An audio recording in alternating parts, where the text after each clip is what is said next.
High বন্ধুরা, আমার নতুন ইউটিউব চ্যানেল তোমাদের সবাইকে স্বাগত। আমার নতুন ইউটিউব চ্যানেলের নাম আমার মিনি ব্লগ। আমার মিনি ব্লগে তোমাদের সবাইকে স্বাগত।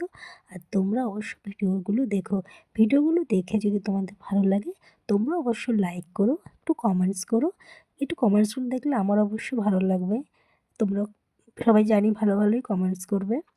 আর শেয়ার করো, সাবস্ক্রাইব করে রেখো চ্যানেলটিকে, যাতে আমার ভিডিওগুলো তোমাদের কাছে সবার প্রথমে পৌঁছে যায়। তো আজ আমার মিনি ব্লগে বানাবো আমি রাতের খাবার। রাতের খাবারে রয়েছে পেঁয়াজ কলি আলু ভাজা, আর তার সাথে গরম গরম রুটি। রুটি ভাজাটা দেখাবো না, শুধু পেঁয়াজ কলি আলু ভাজাটাই দেখাবো। আজ প্রথম, তাই ভিডিওটা বেশি বড় করব না, ছোটোর মধ্যেই বানাবো। তো আজ পেঁয়াজ কলি আলু ভাজা, তার সাথে গরম গরম রুটি। তোমাদের কার কার খেতে ভালো লাগে তোমরা কমেন্টসে অবশ্যই জানিও। তো আজ এই পর্যন্ত বন্ধুরা, good night, tata, bye bye.